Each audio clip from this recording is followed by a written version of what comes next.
মানুষ মাত্র বিপদগামী, মানুষ মাত্র সমস্যার মুখোমুখি, মানুষ মাত্র প্রয়োজন আছে।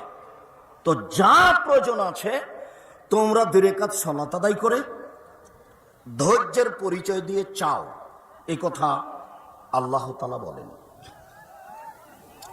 চাওয়ার জন্য অজু থেকে শুরু করি, অজু করে 2 রাকাত সালাত। উসমান রাদিয়াল্লাহু তাআলা আনহু বলেন, রাসূল সাল্লাল্লাহু আলাইহি ওয়াসাল্লাম বলেছেন, মান তাওয়াদ্দা ওযুই হাজা, কেউ যদি আমার মতো করে অজু করে, সুন্দর করে অজুর অঙ্গ প্রত্যঙ্গ ভালোভাবে ধয়, ওয়াইসাল্লি রাকাতান, তারপরে 2 রাকাত সালাত আদায় করে, লাম ইউহাদ্দিস নাফসাহু ফিহিমা, মনে মনে তাতে কথা না বলে।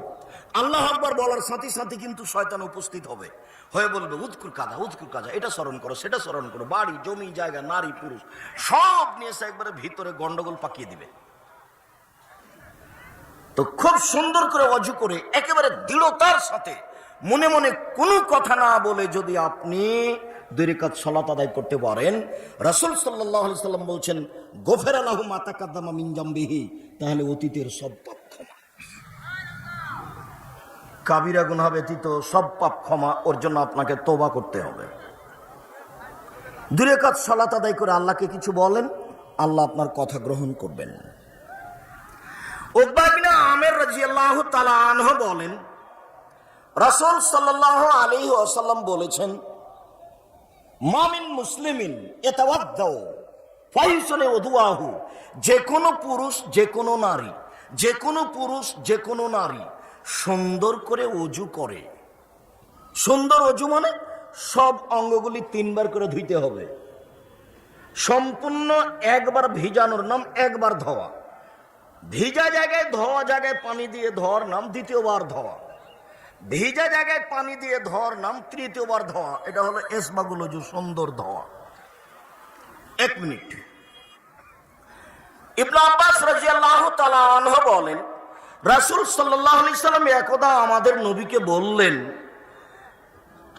রাসূল সাল্লাল্লাহু আলাইহি সাল্লাম বলছেন, একদা আল্লাহ তাআলা আমাকে বলছেন, মুহাম্মদ আতাদরি ফিমা ইয়াখতাসিমুল মালাউল আলা, মুহাম্মদ বলতে পারেন উপরে কি নিয়ে হইচই হচ্ছে? আল্লাহ বলছেন আমাদের নবীকে, মুহাম্মদ আপনি কি বলতে পারেন উপরে কি নিয়ে ফেরেশতাগণ কথা বলাবলি করছেন? তখন আল্লাহ রাসূল বলছেন, না, হ্যাঁ বলতে পারি আমি। ফিল কাফারা, মানুষের পাপ কিভাবে মিটে যাবে সে নিয়ে আলোচনা হচ্ছে। 1 আল মাকসু ফিল মসজিদ বাদা সালাওয়াত, 5 ওয়াক্ত সালাতের পরে বসে তাসবিহ তাহলিল করলে পাপ মিটে যায়, এই নিয়ে কথা হচ্ছে উপরে।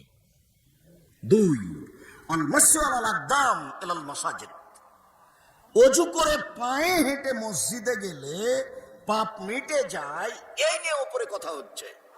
2 ওয়াইসবাগুল ওযু, সুন্দর করে অজু করলে মানুষের পাপ মিটে যায়, এই নিয়ে উপরে কথা হচ্ছে।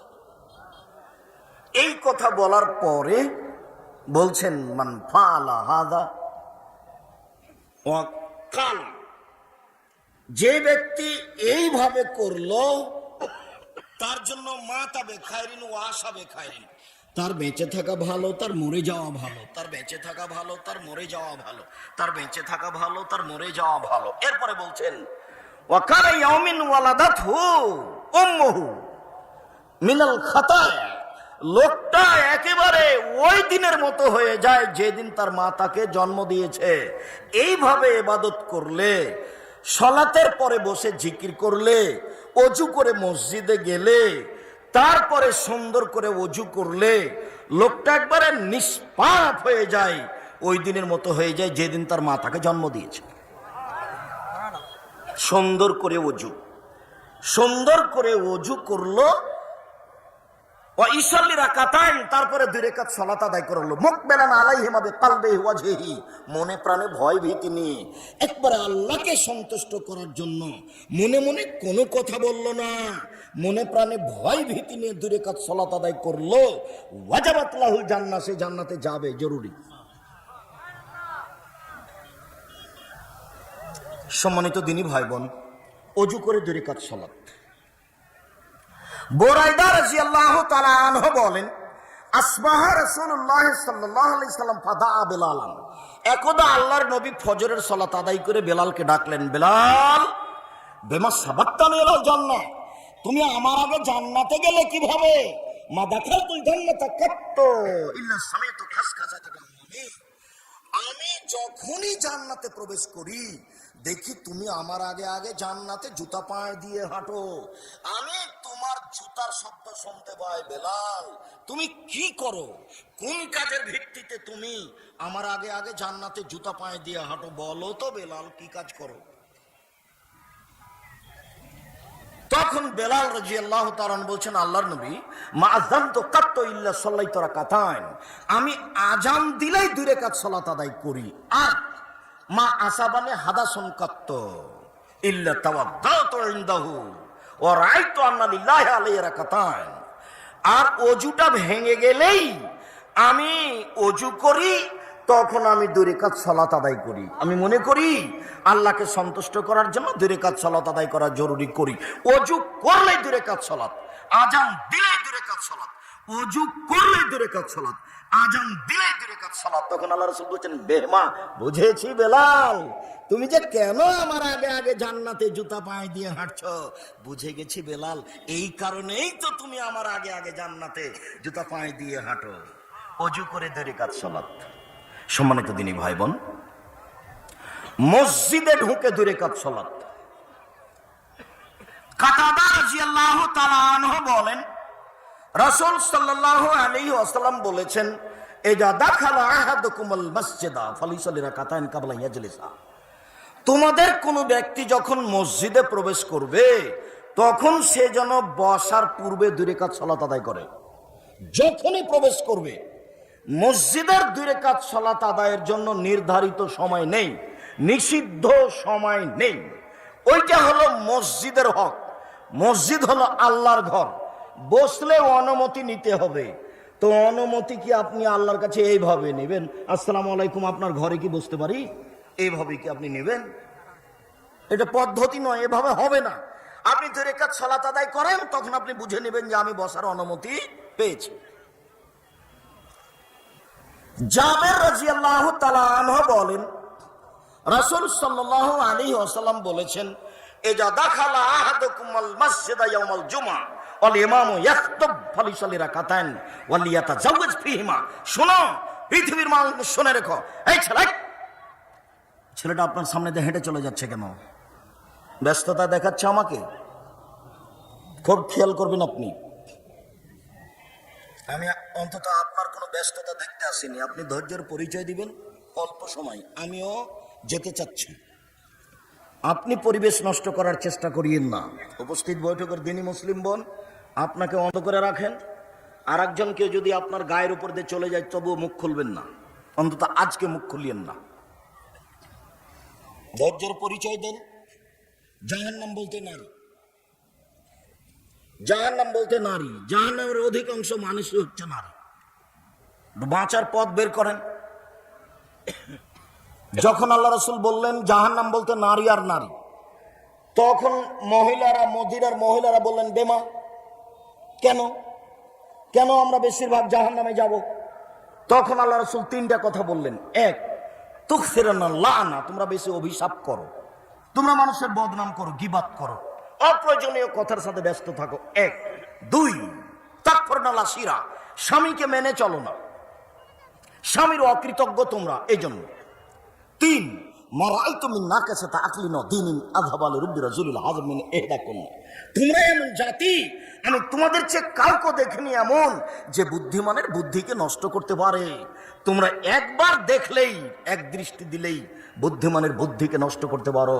আমি দেখিনি তোমাদের চেয়ে কাউকে যে বুদ্ধিমানের বুদ্ধিকে নষ্ট করতে পারে। তোমরা এমন জাতি যে বুদ্ধিমানের বুদ্ধিকে নষ্ট করতে পারো। আমি দেখিনি তোমাদের চেয়ে কাউকে যে বুদ্ধিমানের বুদ্ধিকে নষ্ট করতে পারে। তোমরাই বুদ্ধিমানের বুদ্ধিকে নষ্ট করতে পারো। এই 3টা কারণ আল্লাহর নবী বললেন। 1, অভিশাপ, বদনাম। 2, স্বামীকে মেনে চলে না। 3, পুরুষ মানুষকে বিপদের দিকে টেনে নিয়ে যায়। আপনি একজন মহিলা মানুষ, আপনার মাথা দেখলে পাপ হয়, চুল দেখলে পাপ হয়, হাত দেখলে পাপ হয়, শরীর দেখলে পাপ হয়, পা দেখলে পাপ হয়। আল্লাহ রাসূল বলছেন আল মারাতু আওরা, মহিলা মানুষ গোটাটাই ঢেকে রাখা বস্তু। আপনি যে এখন নগ্ন হয়ে এসেছেন, এটাতে কি দেখাতে চাচ্ছেন? কি বলতে চাচ্ছেন আপনি? ছোট ব্লাউজ পরে পেট পিট দেখান, এদিকে কি দেখাতে চাচ্ছেন? তাহাজ্জুদ পড়ে জান্নাত কিনতে চাচ্ছেন?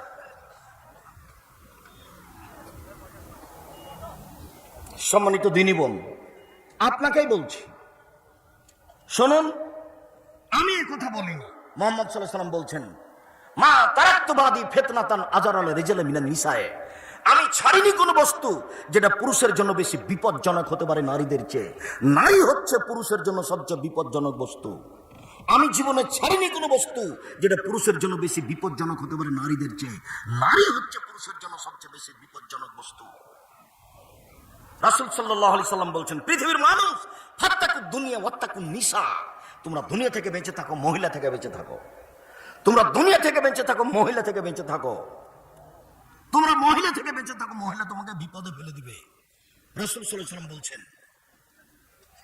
ইয়াকুম দুখুল আলা নিসায়ে, পৃথিবীর পুরুষ মানুষ তোমরা মহিলাদের নিকটে যায় না, গেলে বিপদে পড়ে যাওয়া। তোমরা মহিলাদের নিকটে যায় না, গেলে বিপদে পড়ে যাওয়া। আল্লাহ রাসূল বলছেন ইয়াকুমুল মুগিবাত, যে মহিলার স্বামী নাই সেই বাড়িতে যায় না, যে মহিলার স্বামী নাই সেই বাড়িতে যায় না। রাসূল সাল্লাল্লাহু আলাইহি ওয়াসাল্লাম বলছেন লা ইয়াখলুনা রাজুলুন বিইমরাতিন ইল্লা কানা সালিসুহু শাইতান, কোন পুরুষ যেন কোন নারীর সাথে নির্জনে একত্রিত না হয়, হলেই তৃতীয় জন হবে শয়তান। সাবধান, নারী থেকে খুব সাবধান, নারী থেকে খুব সাবধান। রাসূল সাল্লাল্লাহু আলাইহি ওয়াসাল্লাম বলছেন ইন্নাল মারাতা তুকবিলু ফি সূরাতি শায়তান ওয়া তুদবিরু ফি সূরাতি শায়তান, নিশ্চয় মহিলারা শয়তানের বেশ ধরে আসে, শয়তানের বেশ ধরে যায়। নিশ্চয় মহিলারা শয়তানের বেশ ধরে আসে, শয়তানের বেশ ধরে যায়। নিশ্চয় মহিলারা শয়তানের বেশ ধরে আসে, শয়তানের বেশ ধরে যায়। আব্দুর রাজ্জাক সাহেব, অনেক ভালোবাসার খাতিরে ফুলবাড়ি মাদ্রাসায় বক্তব্য শুনতে এসেছি আপনার, আমাদেরকে এত তুচ্ছ করে কথা বলছেন কেন? আল্লাহর কসম আপনাকে আমি তুচ্ছ করে কথা বলিনি, আমি একজন অনুবাদক। মুহাম্মদ সাল্লাল্লাহু আলাইহি ওয়াসাল্লাম এভাবে বলেছেন। আর যদি আপনি আপনার কথা বলেন তাহলে আপনাকে আমরা আয়েশা রাদিয়াল্লাহু তাআলা আনহার মতো মনে করি। আয়েশা মানে দেখবেন, এক মিনিট দেখেন, এদিকে দেখেন। আয়েশা রাদিয়াল্লাহু তাআলা আনহার ঘরে হয়েছে মুহাম্মদ সাল্লাল্লাহু আলাইহি ওয়াসাল্লামের কবর। নবীগণ যেখানে মারা যান সেখানে কবর হয়। তো যখন তার কবর হলো, তো তিনি বলছেন এটা আমার স্বামীর কবর, আমি এমনিতে যাই, মাথায় কবর দিয়ে না দিয়ে এমনিতে যাই। কয়দিন পরে হলো আমার বাপের কবর, তা আমি ওটা চিন্তা করি না, এটা আমার বাপের কবর, এটা আমার স্বামীর কবর, আমি এমনিতে যাই। কয়দিন পরে সেখানে কবর হলো উমারের, তখন আমি উমার আমার জন্য বেগানা পুরুষ, আমি তার কবরকে লজ্জা করি। আয়েশা রাদিয়াল্লাহু তাআলা কবরকে লজ্জা করেন, উমারকে লজ্জা করে। আর আপনি এখন এসেছেন ছোট ব্লাউজ পরে, আপনি বলছেন আমাকে শয়তান বলছেন কেন? আপনি তো শয়তান। আপনি যে মা, আপনার পাশে একটা মেয়ে দাঁড়িয়ে আছে, ক্লাস 10-এ পড়ে, মাথায় পাঞ্জার চুল, সবাই দেখতে পাচ্ছে। আপনি মা? জি না, আপনি এই মেয়ের খালা, আপনি এই মেয়ের সৎ মা। আপনি মা, এটা আপনি প্রমাণ করতে পারবেন না। আপনি নিজে জানেন না মা কাকে বলে। মা যে কে এটা আপনার নিজেরই জানা নাই। বাপে বিবাহ দিয়েছে, স্বামীর কাছে গেছেন, তাই বাচ্চা হয়ে গেছে। মা কাকে বলে? এই ছেলে, এদিকে খেয়াল করো, মুহাম্মদ সাল্লাল্লাহু আলাইহি সাল্লামের পক্ষ থেকে জানো মা কাকে বলে। জাবের রাদিয়াল্লাহু তাআলা আনহু বলছেন একদা আমরা এক এলাকা থেকে যুদ্ধ করে আসছিলাম, মদিনায় ঢুকবো। তখন আল্লাহ রাসূল বলে এই সবাই থামো, এখানে থামো, সকালে মদিনায় ঢুকবো। তখন আমি জাবের বললাম আল্লাহর নবী, আমি নতুন বিবাহ করেছি, আমাকে বাড়ি যেতে অনুমতি দেন। তখন আল্লাহ রাসূল বলছেন ও তুমি বিবাহ করেছো, বিকরা নাম সাইয়্যিবা, তুমি তালাক প্রাপ্তা মেয়ে বিবাহ করেছো না কুমারী মেয়ে বিবাহ করেছো? তুমি তালাক প্রাপ্তা মেয়ে বিবাহ করেছো না অবিবাহিতা মেয়ে বিবাহ করেছো? তখন জাবের রাদিয়াল্লাহু তাআলা বললেন সাইয়্যিবা, তালাক প্রাপ্তা মেয়ে বিবাহ করেছি। তখন আল্লাহ রাসূল বলছেন আরে হাল্লা বিকরাম তুলাইবকা, তুমি কুমারী মেয়ে কেন বিবাহ করলে না? তুমি তার সাথে খেলতে, ও তোমার সাথে খেলতো। আরে তুমি কুমারী মেয়ে কেন বিবাহ করলে না? তুমি তার সাথে খেলতে, ও তোমার সাথে খেলতো। আরে তুমি কুমারী মেয়ে কেন বিবাহ করলে না? তুমি তার সাথে খেলতে, ও তোমার সাথে খেলতো। এবার কথা শুনেন, জাবের রাদিয়াল্লাহু তাআলা বলছেন যেটা, সেটা হলো মূল কথা। তিনি বলছেন আল্লাহর নবী, আমার পিতা উহুদের যুদ্ধে শহীদ হয়েছেন 6 জন মেয়ে রেখে, আমার 6টা বোন আছে। বুখারীর অন্য বর্ণনায় এসেছে যে আমার পিতা উহুদের মাঠে শহীদ হয়েছে 9 জন মেয়ে রেখে, আমার 9 জন বোন আছে। আমার বোনদের সমবয়সের মেয়েকে আমি বিবাহ করতে চাইনি 4টা কারণে। এই 4টা কারণ মায়ের ভিতরে থাকতে হবে। আমার বোনদের সমবয়সের মেয়েকে আমি বিবাহ করতে চাইনি চারটা কারণে। এক, লেতুয়ার দেব না, আমার স্ত্রী যেন আমার বোনদেরকে শিষ্টাচার শিখাতে পারে। শিষ্টাচার, আমার স্ত্রী যেন আমার বোনদেরকে শিষ্টাচার শিখাতে পারে। শিষ্টাচার, শিষ্টাচার কি জিনিস? আম্মু, রাস্তায় হাঁটার সময় এক পাশে হাঁটিও। আম্মু, গিলাসে পানি পান করার সময় ডান হাতে ধরিও। শিষ্টাচার। আম্মু, মসজিদে ঢোকার সময় আগে ডান পা দিও। শিষ্টাচার।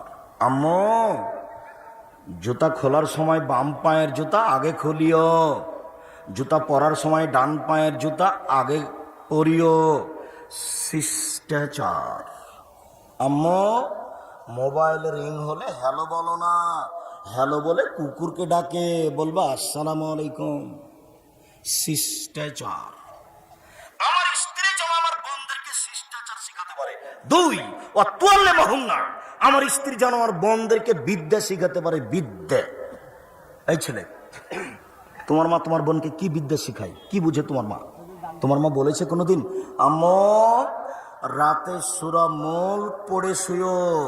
রাতে সূরা মুল্ক পড়লে কবরের শাস্তি হয় না। আম্মু, রাতে যদি খারাপ স্বপ্ন দেখো না, তাহলে সাইড পরিবর্তন করিও, বাম দিকে থুথু ফেলিও। খুব খারাপ লাগলে 2 রাকাত সালাত আদায় করিও, তাহলে আর কিছুই হবে না। আমার স্ত্রী যেন আমার বোনদেরকে বিদ্যা শিখাতে পারে। 3, অতুরাজ্জলাহুন্না, আমার স্ত্রী যেন আমার বোনদের মাথার চুল চিরুনি করে দিতে পারে। ছেলে মেয়ের মাথার চুল চিরুনি করে দিতে হবে, পরিপাটি করে রাখতে হবে, দাঁত পরিষ্কার করে রাখতে হবে, জামা কাপড় পরিষ্কার করে রাখতে হবে, তার নাম মা। 4, অতাকুমা আলাইহিন্না, আমার স্ত্রী যেন আমার বোনদের উপরে পাহারা দিতে পারে। প্রস্তুত? এই ছেলে, তোমার বোন এখন দাঁড়িয়ে আছে ক্লাস 10-এ পড়ে, মাথায় কাপড় না দিয়ে, বলো তো তোমার মা পাহারাদার? কি পাহারাদার বলে? তোমার মা পরিবার দেখে, তোমার মা এই পরিবারকে কবর দিয়েছে। তোমার মা এই পরিবারকে কবর দিয়েছে, নিশ্চিত এটা তোমার মা না, এটা খালা। এটা সৎ মা, ও সৎ মাতের দায়িত্ব পালন করে, ও খালার দায়িত্ব পালন করে, মায়ের পালন করেনি। শোনন সম্মানিত দিনী বোন, আপনাকে বলছি, মা হলে 4টা জিনিস লাগে। 1, বাচ্চাকে শিষ্টাচার শিখাতে হয়। 2, বাচ্চাকে বিদ্যা শিখাতে হয়। 3, বাচ্চাকে পরিপাটি করে রাখতে হয়। 4, বাচ্চার উপরে পাহারা দিতে হয়। আমি বলিনি এই কথা, মুহাম্মদ সাল্লাল্লাহু আলাইহি ওয়াসাল্লাম বলছেন। জাবের রাদিয়াল্লাহু আনহুর বিবরণ, হাদিস বুখারী মুসলিম। উপস্থিত বৈঠকের দিনী বোন, আপনাকে আমি বলছি, এদিকে শুনুন। রাসূল সাল্লাল্লাহু আলাইহি ওয়াসাল্লাম বলছেন সিনফারে মিন আহলিন নার, 2 শ্রেণীর মানুষ জাহান্নামে যাবে, আমি তাদের দেখিনি। 2 শ্রেণীর মানুষ জাহান্নামে যাবে, আমি তাদের দেখিনি। এক শ্রেণীর মানুষ, তাদের হাতে থাকবে লাঠি, কাদনাবিল বাকারে, গাভীর লেজের মতো, একদিক মোটা একদিক চিকন, তাদের হাতে থাকবে লাঠি। এজের বুনা বেহান নাস্তা দিয়ে তারা মানুষকে মারবে, এরা জাহান্নামে যাবে। 2, নিসাউন, মহিলা, কাসিয়াতুন, কাপড় পরে থাকে, আরিয়াতুন, উলঙ্গ। এই যে আপনি ছোট ব্লাউজ পরে আছেন, পেট দেখা যাচ্ছে। এই যে আপনার মেয়েটা ক্লাস 10-এ পড়ে, মাথায় কাপড় দেয়নি, পাঞ্জার চুল নিয়ে আছে, শরম পান না আপনি? আপনার লজ্জা হয় না একটু? আপনার শরম হয় না একটু? আপনার হায়া হয় না একটু? আপনার একটু ইতস্তবোধ হয় না? আপনার সামনে একটা কাপুরুষ, তাই পরিবারকে এটা ধ্বংস করেছে। হিসাব পান না জীবিকা নির্বাহ করার? পশু প্রাণীর মতো জীবিকা নির্বাহ করলেই জান্নাত হয়ে যাবে? হযবাতিন নার বিশাহাওয়াত, মনের ইচ্ছা, হযবাতিন নার বিশাহাওয়াত, মনের ইচ্ছা দ্বারা জাহান্নাম ঘেরা আছে। হযবাতিল জান্নাত বিল মাকারিহ, নিয়ম নীতি, কষ্ট ক্লেশ, ত্যাগ তিতিক্ষা, অনেক কিছু দিয়ে জান্নাত ঘেরা আছে। মন মতো চললেই জাহান্নাম পাওয়া যায়। সুদ ঘুষ খায় যারা, মন মতো চলে যারা, দোকানে আড্ডা পিটে বদনাম করে যারা, মন মতো চলে তারা, দাঙ্গাবাজি করে, জুলুমবাজি করে, মানুষকে জেল হাজতে দেয়, জমি জোর করে দখল করে যারা, জুলুমবাজ যারা, মন মতো চলে তারা, জাহান্নামে যাবে তারা। নগ্ন পোশাকে চলে যেসব নারী, মাথায় কাপড় দেয় না, পুরুষকে তার শরীর হাত দেখিয়ে চলে যারা, মন মতো চলে তারা, মন মতো চলে যারা, জাহান্নামে যাবে তারা। রাসূল সাল্লাল্লাহু আলাইহি ওয়াসাল্লাম বলছেন হযবাতিন নার বিশাহাওয়াত, মনের ইচ্ছা দ্বারা, প্রবৃত্তি দ্বারা জাহান্নামকে ঘেরা আছে। মন মতো চলবে যে, সেই জাহান্নামে যাবে। নিয়ম নীতি, কষ্ট ক্লেশ, ত্যাগ তিতিক্ষা, অনেক কিছু পালন করে চলবে যে, সেই জান্নাতে যাবে। উপস্থিত বৈঠকের মুসলিম বোন, আপনাকে বলছি, নিসাউন, মহিলা, কাসিয়াতুন, কাপড় পরে থাকা, আরিয়াতুন, উলঙ্গ। দেখুন তো আপনার সাথে মিল খায় কিনা? মহিলাতুন, পুরুষকে নিজের দিকে আকৃষ্ট করে, মায়লাতুন, ও নিজে আকৃষ্ট হয়। রাস্তায় যখন হাঁটে তখন কেমন কেমন করে, একবার রাস্তা ডান দিকে যায়, একবার বাম দিকে যায়, একবার মুখের ভাঁজ করে, একবার কথার ভাঁজ করে, আনছান আনছান করে, কত যে কি করে। ও পুরুষের দিকে আকৃষ্ট হয়েছে। লায়াত খোলাল জান্নাত, জান্নাতে যাবে না, জান্নাতে তো যাবে না, যাবে না, ওলা ইয়াজিদনা রিহা, এই জান্নাতের গন্ধ পাবে না। ফাইনা রিহা লা তুজাদু মিন মাসিরাতি কাদা ওয়া কাদা, যে জান্নাতের গন্ধ 1 বছরের দূরত্ব পথ থেকে পাওয়া যায়, এটা জান্নাত। এখানে যদি একটা দ্রুতগামী ঘোড়া দৌড়াতে আরম্ভ করে, এখান থেকে 1 বছর দৌড়িয়ে যত পথ যাবে, সেই পথের মাথায় যদি আপনি দাঁড়ান, তাহলে আপনি জান্নাতের গন্ধ পাবেন। মুহাম্মদ সাল্লাল্লাহু আলাইহি সাল্লাম বলছেন, এসব নারীরা জান্নাতের গন্ধ পাবে না। আমি অনুবাদক, 1450 বছর পূর্বে মুহাম্মদ সাল্লাল্লাহু আলাইহি সাল্লাম এভাবেই বলেছে, আপনাকে অনুবাদ করে শোনাচ্ছি মাত্র। রাসূল সাল্লাল্লাহু আলাইহি সাল্লাম বলছেন, 3 শ্রেণীর মানুষ জান্নাতে যাবে না। 1, মুদমিনুল খামর, যারা নিয়মিত বিড়ি, তামাক, জর্দা, সিগারেট, গুল, নেশাদার দ্রব্য খায়, পান করে, তারা জান্নাতে যাবে না। 2, আর রাজুলাতুম মিনান নিসায়ে, পুরুষের বেশধারী নারী, যারা পুরুষের জুতা স্যান্ডেল পরে, যারা পুরুষের শার্ট প্যান্ট পরে, যারা পুরুষের পোশাক পরে, গেঞ্জি গায়ে দিয়ে চলে, তারা জান্নাতে যাবে না। 3, আর দায়ুস, আপনি আল্লাযী কুরিফা আলাল খাবাসা, যে তার বাড়িতে বেহায়ার সুযোগ দিয়েছে, যে তার বাড়িতে বেহায়ার সুযোগ দিয়েছে, সে জান্নাতে যাবে না।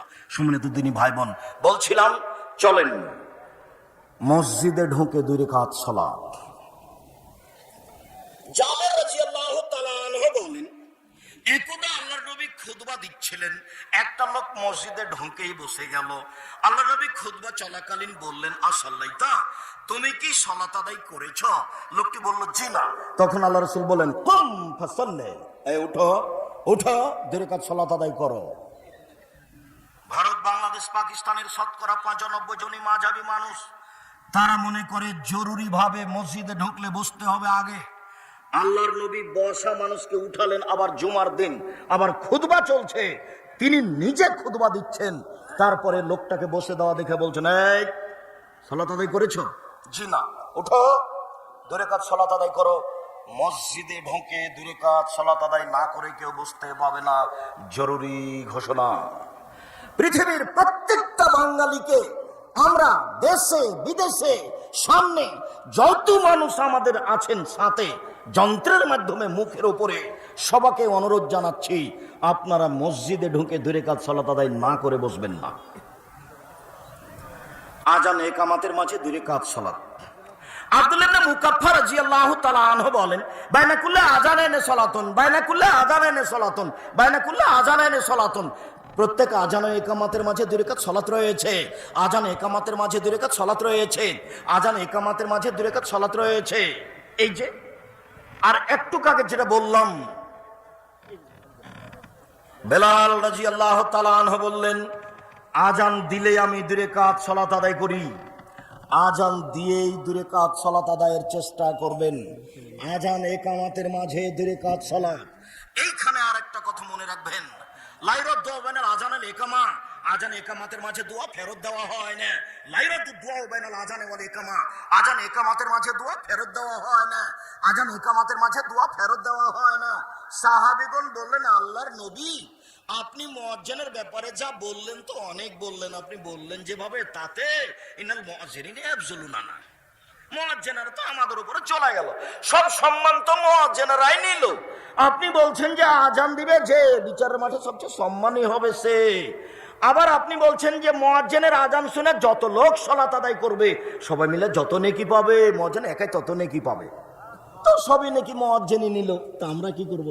তখন আল্লাহ রাসূল বলছেন, তোমরা কি করবো? মানে কুল মা ইয়াকুলুল মুয়াজ্জিন, মুয়াজ্জিন যা বলে তাই বলে, তাই তুমিও বলো। মুয়াজ্জিন যা বলে তুমি বলো, বলতে থাকো বলতে থাকো। ফাইনা তাহাইতা, যখন আজান শেষ হয়ে যাবে, সাউ তুতা, এখন চাও দেওয়া হবে, যা চাইবে তাই দেওয়া হবে, যা চাইবে তাই দেওয়া হবে। আজানের উত্তর দিতে থাকেন, যখন শেষ হয়ে যাবে তখন দুরূদ পড়বেন, আগে দুরূদে ইব্রাহিম, তারপরে আজানের দোয়া পড়বেন, আল্লাহুর বাহাজি দাওয়াতি তাম্মা, তারপরে নিজের কথা বলবেন, আল্লাহ গোবিন্দগঞ্জ শহরে 2 রাকাত 2 শতক জমির ব্যবস্থা করে দাও নাকি ভাইজান? আল্লাহর কাছে তার অভাব নাই। আজকে আমার আগে যিনি বক্তব্য দিচ্ছিলেন তাকে দেখে আমিও দেখে দেই। আচ্ছা, জমিয়তের সভাপতি ডক্টর আব্দুল্লাহ ফারুক একজন বড় আলেম মানুষ, আর আমাদের আব্দুর রশিদ সাহেব, সৌদি মাহবুস, দেশে পড়েছেন, মদিনা বিশ্ববিদ্যালয় থেকে পড়ে এসেছেন, কামেল মাদ্রাসার হেড মুফাসসির, বড় আলেম, এদেশের সুপরিচিত মানুষ, তাদের সামনে কি আর এরকম কথা চলে যে কোরআন মাজিদে আছে গাইবান্ধা জেলার কথা? তখন এরা আর হাসি থামাতে পারে না, শরমে লজ্জায় বন্ধ করতে পারে না যে কেমনে বন্ধ করি, এতগুলো মানুষ, আবার কমই মাদ্রাসা, আমরাও বড় বেকায় দেয়। তো আমরা পরিচালনা কমিটিদেরকে স্বাগতম জানাই, জাযাকুমুল্লাহ খাইর।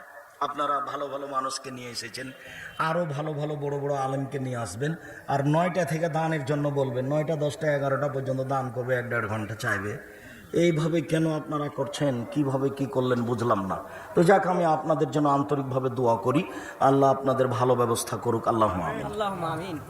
আর এলাকার লোককে আমি অনুরোধ জানাই, কওমি মাদ্রাসা হলো ফুলবাড়ি মাদ্রাসা। আশেপাশে যেসব প্রতিষ্ঠান আছে সবার চেয়ে প্রাধান্যপ্রাপ্ত প্রতিষ্ঠান ফুলবাড়ি মাদ্রাসা।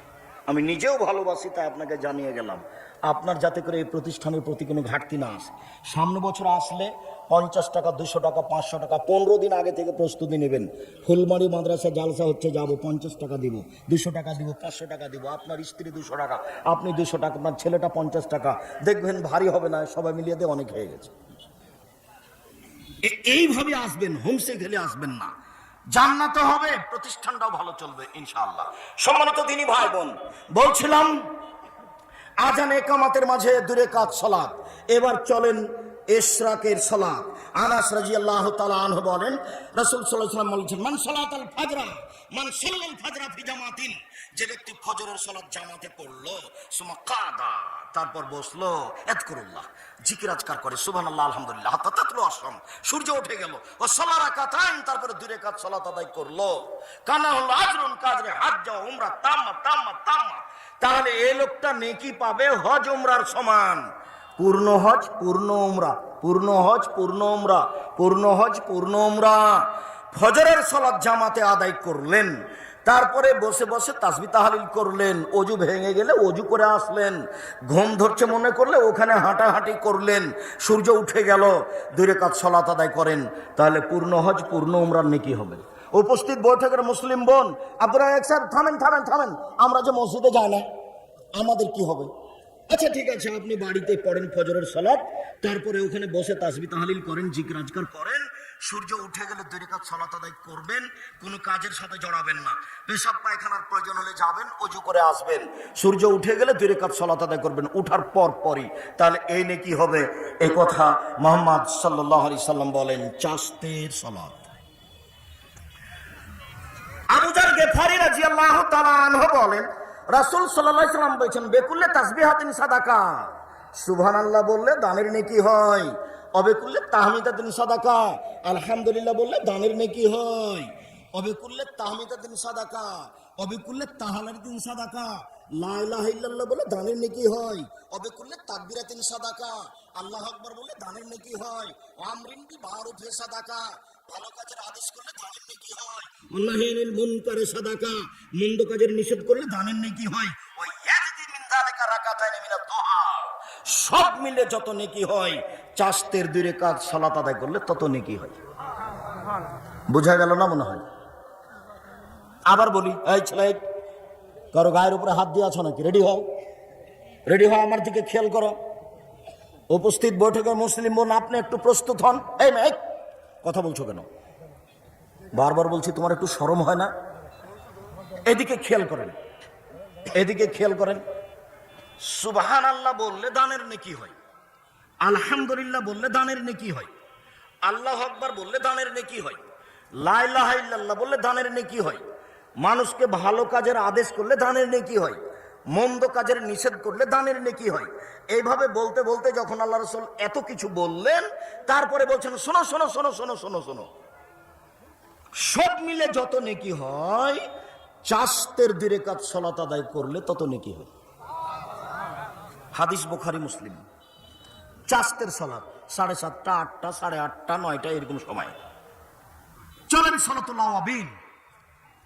যায়েদ ইবনে আরকাম রাদিয়াল্লাহু তাআলা আনহু দেখলেন কিছু লোককে ইসাল্লুনা বেগাইর হাসাত, তারা চাস্তের সালাত আদায় করছিল। তখন তিনি বলছেন যে আল্লাহর নবী বলেছেন, কেউ যদি সলাতুল আওয়াবিন আদায় করে তাহলে সলাতুল আওয়াবিন উত্তম হবে মিনহাজ এই সলাত, এই সলাতের চেয়ে। চাস্তের সলাত আদায় করলে যত নেকি হবে, আওয়াবিনের সলাত আদায় করলে তত নেকি হবে। হেইনা তার মদিল ফেসাল, ওটা ওই সময় যেই সময়ে ঘোড়ার বাচ্চা গরম বালুতে দাঁড়াতে পারে না, বালু গরম হয়ে গেছে, ঘোড়ার বাচ্চাটা ছুটাছুটি করছে, অনুমান 10:30, 11টা, 11:30 সূর্য উঠবে, বালু গরম হবে, তারপর ঘোড়ার বাচ্চা টিকতে পারবে না গরমের কারণে। এই সময়তে সলাতেরও নাম হলো সলাতুল আওয়াবিন।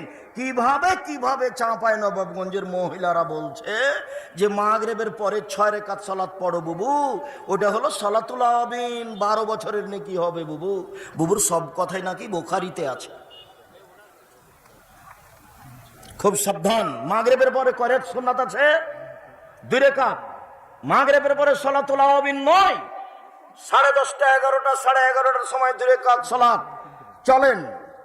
সলাতুল হাজা প্রয়োজনীয় সালাত, আমরা দ্রুত শেষের দিকে চলে আসলাম। প্রয়োজনে 2 রাকাত সালাত, এদিকে দেখেন, আপনাকে আমি প্রয়োজনে 2 রাকাত সালাত দেখাই। ফার সালা বেহা ইলাইহে, শেষ পর্যন্ত ইব্রাহিম আলাইহিস সালাম তার স্ত্রীকে রক্ষা করতে পারলেন না, স্বৈরাচারী শাসকের কাছে পাঠিয়ে দিলেন। স্বৈরাচারী শাসকের কাছে যখন ইব্রাহিম আলাইহিস সালামের স্ত্রী সারা প্রবেশ করলেন, ফাকামা ইলাইহা, স্বৈরাচারী শাসক দাঁড়িয়ে তার দিকে গেল তাকে ধরবে, তখন সারা বলছেন থামেন, আগে ওযু হবে, 2 রাকাত সালাত হবে, তারপরে কোনো কথা। সারা ওযু করলেন, 2 রাকাত সালাত আদায় করলেন, তারপরে বলছেন আল্লাহুম্মা ইন কুনতা আমানতু বিকা ওয়া রাসূলিকা ওয়া আহসানতু ফারজি ইল্লা যাওজি। আল্লাহ, আমি সারা বলছি, আমি যদি তোমাকে বিশ্বাস করে থাকি, আমি যদি তোমার নবী ইব্রাহিমকে নবী বলে বিশ্বাস করে থাকি, আমার জিন্দেগিতে আমি আমার লজ্জা স্থানকে আমার স্বামী ছাড়া কাউকে ব্যবহার করতে না দিয়ে থাকি, আমি কোনোদিন জেনা করিনি, এই কথা যদি সত্য হয়, আমি তোমাকে এক আল্লাহ বলে মেনে নিয়েছি, এই কথা যদি সত্য হয়, আমি তোমার নবীকে ইব্রাহিমকে স্বামী বলছি না, বলছি ইব্রাহিম নবী, এই মেনে নেওয়াটা যদি আমার সত্য হয়, ফালা তুসাল্লি তালা আল কাফেরা, তাহলে নির্জনে ওই তুমি কাফেরকে আমার উপরে জয় করো না। কথা বলা শেষই হয়নি, স্বৈরাচারী শাসক অজ্ঞান হয়ে পড়ে গেছে।